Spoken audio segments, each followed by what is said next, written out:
어떻게 나누면 좋겠어요, 오늘요? 네, 메리 크리스마스. 메리 크리스마스. 메리 크리스마스. 메리 크리스마스. 성탄절 너무 이렇게 뭐라 그러죠? 이 성탄절 때가 되면은 마음이 참 기쁘고 그렇죠. 감사한 마음이 저희 크리스천들이 더 많이 있는 것 같습니다. 오늘 이사야 말씀을 통해서 하나님께서 이사야를 통해서 일하신 말씀을 저희가 볼 텐데요. 여기서 예수님께서 어떠한 분이 되시는지 오늘 예수님께서 오늘날 우리가 어떠한 분이 되시는지 한번 나누도록 하겠습니다. 오늘 본문 말씀은요. 예수님께서 태어나시기 무려 600년 전에 기록이 되인 예언의 말씀. 몇 년 전에? 600년 전에. 600년 전이면 굉장히 오래됐죠. 그렇죠? 그 내용이 뭐냐면요.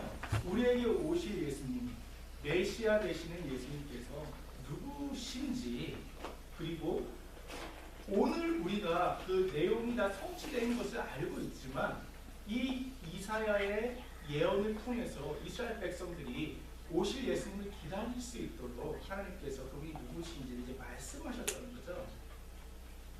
무려 600년 전에 이 예언이 나타났지만은요, 사실 언제 이 예언이 말씀되어 있는지는 사실 중요한 게 아니에요. 누가 말씀하셨는지가 중요하기 때문에 언제 말씀됐냐가 중요한 것이 아니라 누가 말씀했냐가 중요한 겁니다. 요즘 한국의 드라마 중에서 굉장히 인기를 많이 끌고 있는 드라마가 있어요. 혹시 보시는 분들 계신지 모르겠는데 1988이라고 아시나요?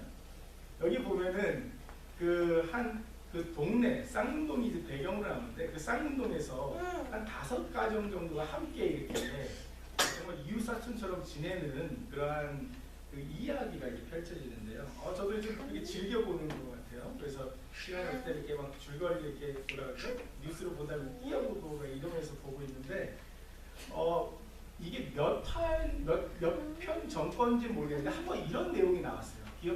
혹시 1988 모르시는 분 계세요? 네. 네, 다 아시죠? 그렇죠? 그러면 여기 내용 중에서 3가지 예언이라고 한번 나온 적이 있습니다. 3가지 예언이라고 하는데 이 아줌마 3분이서 함께 이제 그 점집에 가는 거예요. 점집에 가는데 이 점집 아주머니가 연기를 너무 잘하세요. 한쪽 눈은 약간 좀 앞을 보는 것 같고 한쪽 눈은 좀 밑을 보는 것 같고 따라하지도 못하겠는데 그 예언을 하면서 3가지 예언을 합니다. 3가지 예언을 하는데 무슨 내용을 얘기를 하냐면은 한 청년이 육수를 해가지고 이제 마지막 시험을 보고 이제 결과를 기다리고 있어요. 그래서 또 다시 한번 그 재수를 또 하면 칠수가 되는 뭐 그러한 시점에서 우리 아들내미가 대학에 가겠습니까? 뭐 이런 내용이에요. 그러니까는 그 점을 치는 분이 이렇게 얘기합니다. 그 집에는 아주 큰 운이 들어있다, 대운이 들어있다 그래가지고 다들 막 합격했다고 전기는 떨어지고 후기는 붙겠다고 하면서 막 좋아해요. 그리고 2번째 내용은 또 2번째 아줌마가 딸이 공부를 정말 못한대요. 그래서 전교 학생에서 거의 끝에 이렇게 있는데 얘기하기로 우리 딸이 대학을 가겠습니까? 이렇게 물어보니까는 그 딸 이름이 뭐예요? 네, 덕선인데 이름 때문에 안 되는 거다. 이름을 앞으로 뭘로 불러라? 수연이라고 부르래요. 그래서 수연이라고 해서 수연이 이렇게 부르라 그래요. 그래서 그 다음부터 수연이라고 이름을 부르면은 이제 대학을 가겠다는 거예요. 또 한 가지 내용은 뭐죠? 다들 잘 아시는 것 같아요. 한 가지는 그 미망인이 되신 분이 있는데 그분한테 이제 새로 아들을 보겠다라는 이제 이야기를 하면서 3가지 예언을 이제 이야기를 하죠. 사실요, 지나온 삶에 대해서 점을 치면서 맞추는 거는요, 정말 영적인 부분으로 터치를 하면은 이 부분은 어려운 일이 아닐 수가 있어요. 하지만 다가올 미래에 대해서는요, 얘기하기가 굉장히 힘듭니다.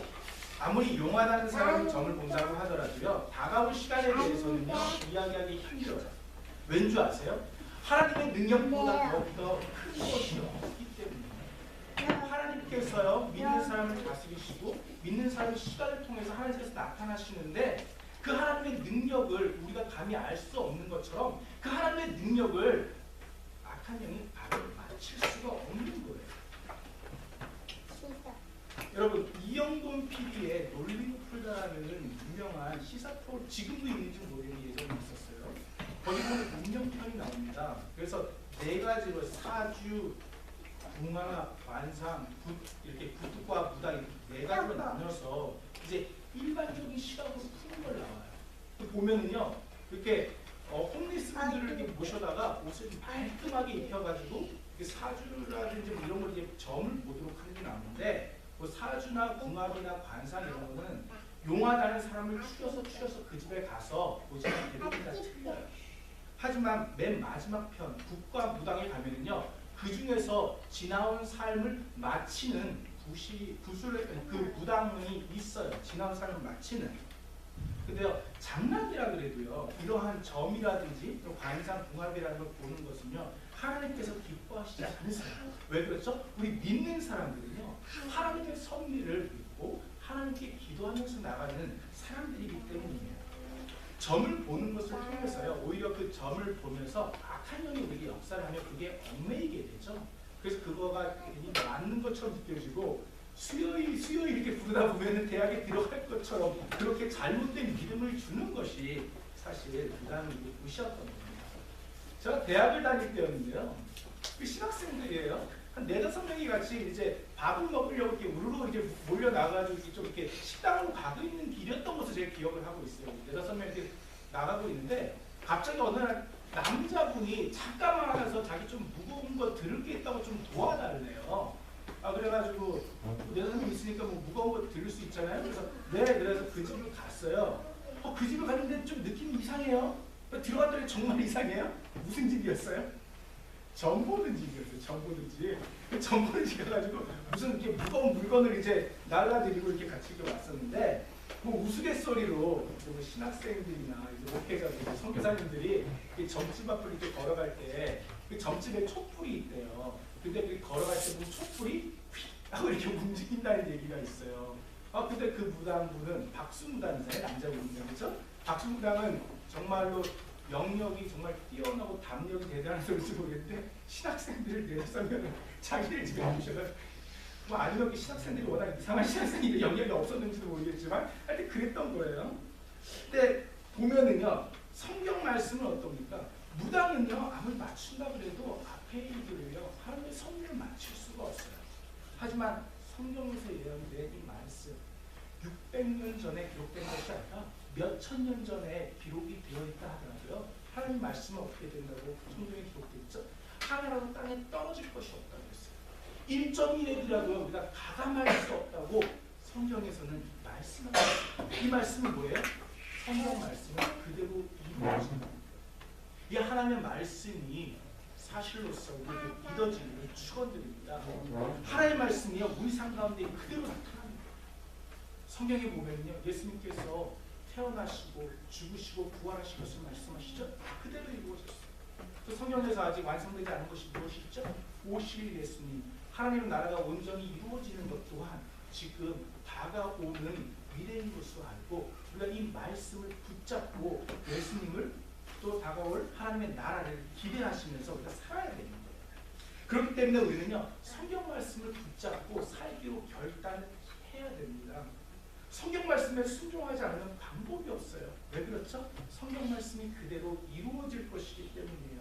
성경 말씀은요, 지나가는 사람이 한 얘기가 아니라 이 역사를 주관하시는 창조주 하나님께서 우리에게 하신 말씀이기 때문에 이 성탄을 맞이하면서 저희들이 한번 지난 삶이 돌아갔으면 좋겠어요. 내가 지금 예수님 사랑하는 만큼 내가 순종하게 돼 있는데, 성경에 사랑하는 만큼 순종한다고 했는데 내가 얼마나 사랑하며 순종하며 우리가 그 신앙의 성장이 있었는지 살펴보았으면 좋겠습니다. 우리가 오늘 이 말씀을 보시면요, 하나님께서 이사야를 통해서 예수님을 말씀하시는데 어떤 것을 말씀하실까요? 먼저 보시면은 한 아기가 우리에게 낳고, 한 아기가 누구죠? 예수님이 나실 것을 이야기를 하고 있어요. 근데 한 아기가 우리에게 낳다라고 얘기를 하는데요, 구약에서 예언된 것처럼 예수님께서 누구의 몸에서 태어나시죠? 동정녀 마리아의 몸에서 태어났어요. 남자를 모르는 동정녀 마리아의 몸에서 태어나십니다. 한국교회에 굉장히 유명한 일화가 있어요. 지금은 이제 예능교회라고 되어 있는데요, 예능교회는 옛날 처음 이제 개척될 당시에는요, 연예인 교회였습니다. 그래서 1970년대 이제 초반이죠. 1970년대 초반에 이제 성경 공부의 그 모임으로 이제 시작이 됐는데 나중에 저희는 잘 알고 있습니다. 코미디언 이제 고 누가 계시죠? 구봉서 장님. 코미디언 고 구봉서 장님 계신데 그 구봉서 장님 댁에서 이제 개척이 된 거예요. 누굴 모신 거냐면 하영조 목사님. 그러니까 오늘의 교회를 목회하셨던 하영조 목사님이 당시에 1970년대 이제 초반에 성경공부를 하시다가 중반에 오셔가지고 고구봉수 장님 댁에서 이 연예인 교회가 이제 시작이 된 거예요. 근데 당시에 이제 마태복음 공부를 하게 됐어요. 마태복음 공부를 하게 됐는데 공부를 하다 보니까 1장부터 이렇게 천천히 보잖아요. 근데 그 당시에 구봉사님은 또 다른 분들이 평신도지만 당시에는 주님 믿은 지 얼마 안 됐다 그러더라고요. 부장님께서도. 근데 그 연예인 다른 분들이 초청을 해가지고 같이 성경 공부를 시작을 한 거예요. 성경 공부를 하는데 마태복음 딱 편 뭐예요? 누가 누구 낳고 하다 나중에 누가 나와요? 예수님 태어나신 장면이 나오잖아요. 근데 예수님 태어나신 장면이 나오는데 우리가 알고 있듯이 동정녀 마리아에서 태어나신 예수님의 장면이 나오는 거예요. 그러니까 고한주 목사님이 이 부분을요 굉장히 세세하게 설명을 하시면서 공부를 진행을 하셨대요. 공부를 하시면서 이 내용은 너무 중요한 거다. 사람의 죄가 없이 사람의 것이 포함되지 않고 오직 성령으로 잉태된 이 예수님의 그 중요성을 가르치시는데 그 중에서 이제 그 연예인보다 주님 믿지 않으시는 분들이 이제 많이 있으니까 논란이 난 거예요. 아니 어떻게 사람의 몸에서 성령으로 예수님 표현할 수 있겠습니까?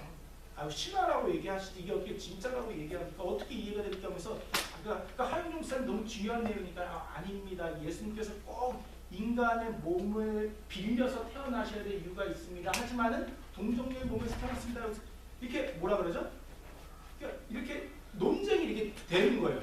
논쟁이 되다가 구봉서 장로님 당시 평신도 이제 부장님께서 그게 딱 있다가 이제 한 말씀 딱 하셨대요. 그 상황이 종료가 된 거예요. 뭐라고 말씀하셨냐면 이렇게 얘기했답니다. 야 임마, 죄송해요. 이렇게 섞여 있는데요.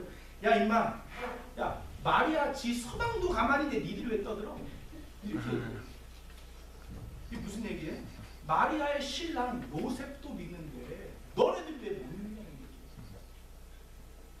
얘기예요. 이 예수님께서 인간의 몸을 빌려서 태어나셨다는 이 부분이 믿겨지지가 않으면요 신앙의 시작이 안 되죠 사실. 그렇죠? 예수님께서 온전한 하나님으로서 인간의 몸을 빌려서 오셨다는 것이 왜 예수님께서 인간의 몸을 빌려서라도 인간으로 오신 줄 지난번 성경을 통해서 말씀드린 적이 있죠. 죄는요 꼭 사망을 불러와야 돼요. 그렇죠? 죄의 대가는 사망이라고 하나님께서 그 부분은 우리에게 말씀해 주셨어요.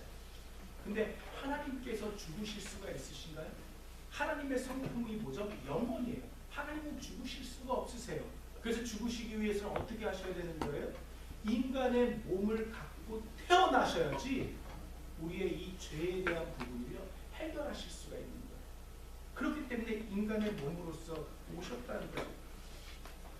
자, 성도 여러분, 우리가요 이 죄의 문제에 여기서 알았으면 다 됐다라고 가볍게 봐서는 안 됩니다.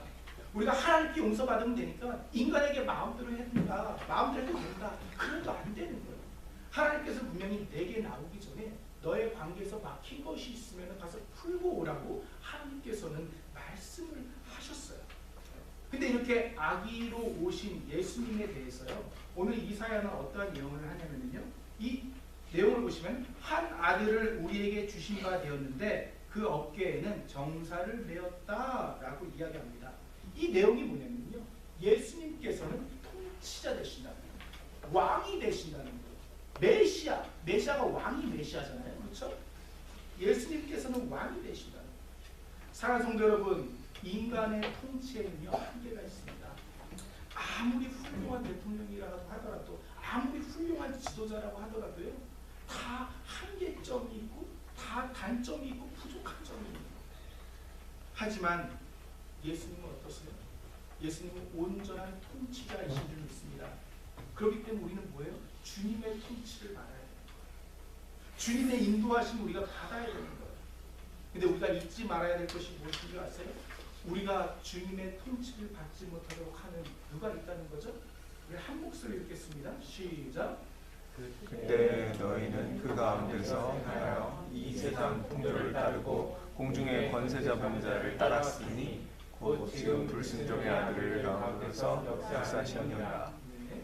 여기 말씀 보시면 우리가 하나님의 통치를 받고 하나님의 통치를 따르고 하나님의 인도하심을 받고 살아야 되는데요. 우리 가운데 불순종의 영이 역사하는 그런 것. 그래서 세상의 풍조를 따르게 하는 그런 일이잖아요. 사랑하는 성도 여러분, 우리는 이 성탄을 맞이하면서 누구에게 우리의 왕관을 씌워드리길 원합니다. 우리가 누구에게 왕관을 씌워드리길 원한다는 얘기는 내가 누구에게 순종하는 거예요. 크리스마스, 여러분 이런 글자 많이 보셨을 거예요, 그렇죠?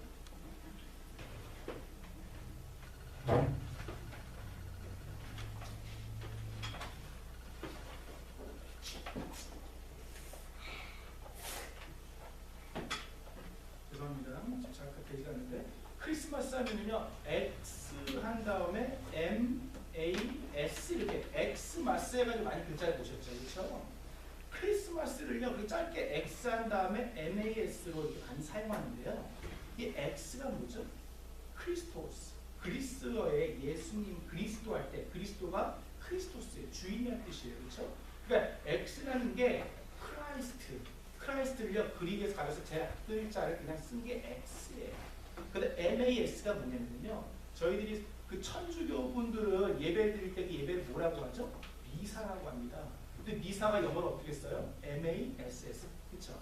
그게 미사잖아요, 그렇죠? MASS에서 그 앞에 MAS를 가져와서 X마스라고 하는 거예요.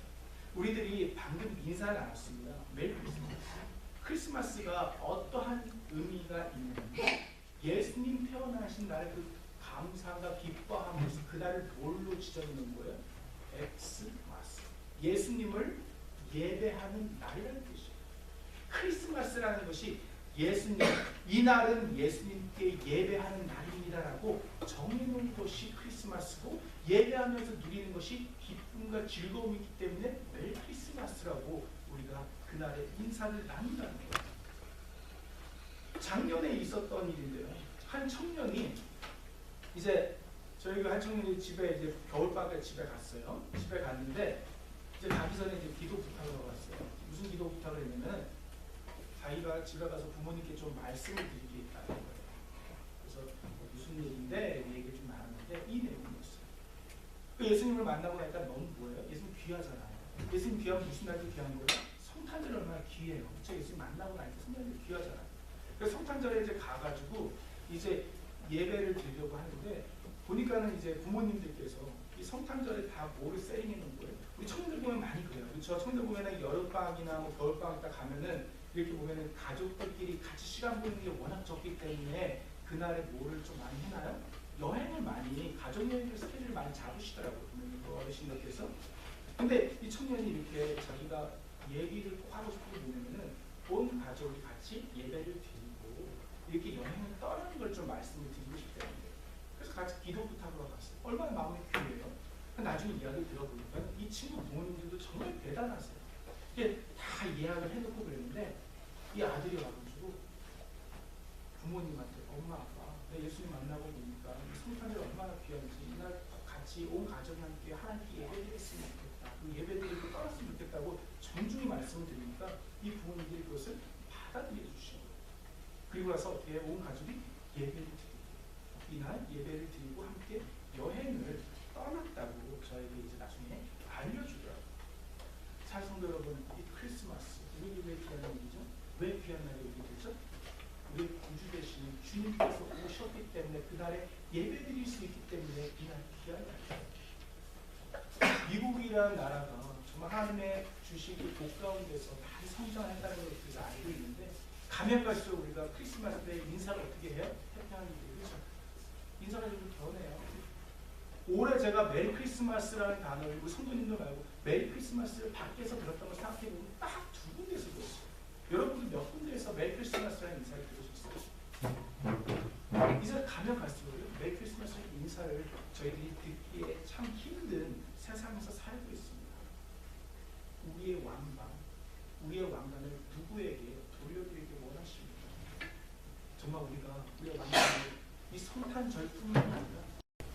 주님을 나의 메시아로 인정하는 그 귀한 삶이 우리에게 있기를 소원합니다. 또 본문에서 보면요, 예수님을 어떻게 이야기하냐면요, 먼저는 기묘자라라고, 네 번째 줄이죠, 기묘자라라고 이야기를 합니다. 기묘자라는 건 뭐냐면 쉽게 얘기해서 놀라우신 분이다라는 얘기예요. 놀라우신 분, 특별하신 분. 사랑하는 성도 여러분, 예수님만이 우리의 삶 가운데서 가장 특별하신 분이었어요. 예수님보다 특별하신 분이 없어요. 우리가 예수님이 특별하시기 때문에 우리가 그 예수님 만났을 때 어떻게 돼요? 주님의 사랑 가운데에서 우리의 가정도 특별한 거고, 우리 부모님, 우리 자녀도 특별한 거예요. 주님의 사랑 가운데서. 근데 주님의 그 특별하심을 우리가 만나야 됩니다. 성경은 말씀하세요. 내가 예수님을 몰랐을 때 예수님께서 우리를 어떻게 사랑하셨어요? 우리 특별히 사랑하셔서 우리에게 벌써 영생의 선물을 주시고 그분께서 우리를 위해서 십자가 지시고 부활하셨다고 성경은 말씀하십니다. 우리가 어떻게 예수님을 특별하게 우리가 여긴다 하더라도 주님께서 우리를 특별하게 여기시는 것만큼 할 수가 없다는 것을 우리가 깨닫는 것이 보고 있습니다. 또한 보면은 모사가 쉽게 얘기해서 상담자라는 얘기예요. 카운슬러. 예수님만이 우리의 온전한 상담자 되십니다. 그렇기 때문에 우리가 주님을 나갈 때 담대한 마음으로 나갈 수 있고 우리가 기쁜 마음으로 주님의 음성을 들을 수 있는 거예요. 청년 사역을 하다 보면은요, 상담을 할 때가 종종 있어요. 대부분의 경우는 이제 요청이 들어와서 이제 할 때가 있고요. 때로는 봤을 때 상담이 필요해서 이제 이루어질 때가 있습니다. 근데 얼마 전에도 이제 친구한테서, 그러니까 청년한테서 연락을 받았어요. 그래서 목사님께 어떻게 하면 좋겠어요? 자기 아는 친한 친구가 있는데 그 친구가 지금 너무 어려운 상황에 있는데 자기 한국 가서 좀 만나고 싶다는 거예요. 어떻게 얘기했으면 좋겠냐는 거예요. 그래서 이야기를 쭉 듣고 상담하면서 마무리를 항상 어떻게 하는 줄 아세요? 사람은요, 사람을 잘 알 수가 없어요. 내가 나도 잘 모르는데 상대방을 얼마나 잘 알 수 있겠습니까? 좀 더 이해하려고 노력하는 거지 우리가 그 상대방 온전히 알 수 있겠어요? 하지만 하나님께서는 우리의 머리카락까지 세신바 되신다고 성경에서 말씀하세요. 하나님께서 우리를 만져주셔야 돼요. 하나님만이 우리를 온전히 이해해 주실 수 있는, 그리고 하나님만이 완전하신 분이시기 때문에 그 가운데서 우리에게 지혜를 주시고 우리가 어떠한 삶의 어려움 가운데서도 그것을 뚫고 나갈 수 있도록 우리에게 함께해 주시는 분이 성령 하나님 되신다는 거예요. 사랑하는 성도 여러분, 우리가 주님을 만났을 때 어떠한 고백을 하게 되는지 아세요? 우리가 주님 만났을 때 주님, 당신이 나에 대해서 더 잘 아십니다. 당신이 나보다 모든 것을 더 잘 아십니다라는 고백이 우리 가운데, 이 성탄을 맞이하면서 주님, 당신이 저를 잘 아시죠? 저의 상황을 아시죠? 지금 제가 지금 어떠한 일을 겪고 있는지 아시죠? 주님께 내어놨을 때 주님께서 그 음성을 들으시고 우리에게 함께해 주시죠. 성탄절을 맞이하면서 혹시 나의 내면의 깊은 곳에 나를 사로잡고 있는 문제라든지 어려움이 나의 가정이나 혹시 우리 주위에 있지 않습니까? 주님께 맡기시면 주님께 맡기셔야 합니다. 모든 문제에 대해서 주님께서 우리보다 더 잘 아시고 주님의 섭리가 그 가운데 있다는 것. 또한 본문 말씀 보시면요, 그 다음에는 어떻게 얘기하냐면 예수님은 하나님으로 말씀하십니다. 전능하신 하나님이십니다라고 얘기하죠. 영존, 영원하신 아버지, 그러니까 영원하신 하나님입니다라고 얘기하죠. 평강의 왕, 살렘 아니죠. 평강의 하나님이십니다라고 예수님을 이야기하는 거예요. 예수님은요, 하나님 같으신 분이 아니에요. 예수님이 하나님 되시는 분이세요. 예수님께서 하나님이시는 거예요. 전능하시고 영원하시고 그리고 우리에게 평강을 주시는 하나님이 되신다는 거예요. 사성도 여러분, 전능하신 하나님에 대해서 저희들이 이야기 많이 해요. 그렇죠? 그런데 한번 이야기 한번 들어주시겠어요? 1871년에 시카고에 무엇이 있었는지 저희 잘 알죠? 대화재가 있었습니다. 그래서 하루 동안 계속된 그 화재를 통해서 그 도시가 어떻게 되어버렸어요? 아무리 다 타버리고 없어졌어요. 근데 그 시카고 그 중심가에 있었던 교회, 그 교회를 목회하시던 목사님이 있었는데 우리가 잘 알고 있는 비엘 무디 목사님이었어요. 그 시카고에서 목회하시던 그 무디 목사님 또한 그 화재 가운데서 어떻게 되고요? 그냥 몸만 빠져나가. 그 애는 완전히 다 불에 타버리고. 그 다음에 이제 화재 현장에 이제 딱 도착을 했어요. 목사님 또 어떻게 해요? 그의 모습을 지켜보고 계신 거예요. 근데 평상시에 이런 일이 목사님이 워낙 기도를 하면 다 응답받는 것으로 너무 잘 알려져 있었기 때문에 그것에 대해서 믿지 않는 불신앙을 가졌던 기자들이 김은희 목사님한테 와서 비꼬면서 얘기를 하는 거예요. 아, 목사님, 항상 살아계신 하나님이 전지전능하셔가지고 모든 것 다 하실 수 있다고 설교하시던데요. 원하면 다 주신다고 설교하시던데 왜 불타 없어지는 걸 가만히 두고만 보셨어요? 목사님 왜 가만히 계셨습니까? 하면서 이렇게 물었대요. 그 목사님께서 이렇게 말씀하시됩니다. 저는 벌써부터 하나님께 우리 성도님들을 수용할 수 있는 규모의 큰 교회를 달라고 기도하고 있었습니다. 지금 그 기도의 응답으로 교회가 불탄 것이라고 저는 믿습니다. 우리가 우리의 교회를 헐고서 다시 세워야 되는데 허는 비용이 오히려 들지 않지 않았습니까? 라면서 이야기해요. 그 기자들이 어이가 없는 거예요. 뭐 목사님 뭐 갖고라도 나온 게 있어야지. 뭐 갖고 있는 거라도 있어야지. 그래서 이렇게 얘기했대요. 목사님, 그렇다면은요 교회를 크게 다시 지으려면은 그만큼 어마어마한 그 액수의 돈이 있어야 되는데 그 교회에 세울 돈을 갖고 계세요? 라고 기자가 물어봤다는 거예요. 그러니까 목사님께서 옆구리에 딱 끼고 계셨던 낡은 성경책을 탁 내려오시더니 어떻게 하시는 거예요? 저는 비록 가지고 있는 돈이 없고 어카운트에 세이브되어 있는 것이 없지만 그러나 아무리 써도 바닥이 나지 않는 하나님의 근거인 이 성경책이 저에게 있습니다. 그렇기 때문에 분명히 하나님께서 얼마 되지 않아서 이 불탄 교회를 하나님 말씀으로 다시 세우실 것입니다. 라고 예수님 목사님이 고백했다. 그리고 이 목사님의 고백처럼 목사님 하시고 목회하시고 선교 현장에서 뛰시고 그 다음에 이 목사님이 미국 분이시지만 영국에 가셔가지고 굉장히 그 부흥운동을 일으키셨거든요. 그 다음에 있었던 일이에요. 그리고 그 부흥운동을 경험하시고 돌아오셔서 목회하시면서 얼마 되지 않아가지고 이 목사님의 믿음의 고백처럼 교회가 전부 다 훨씬 더 편하게 성도들을 수용할 수 있는 건물로서 다시 지어졌다는 거예요.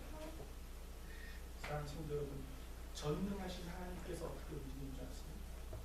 우리가 가만히 있을 때 그 전능하신 하나님께서 움직이고 계십니다.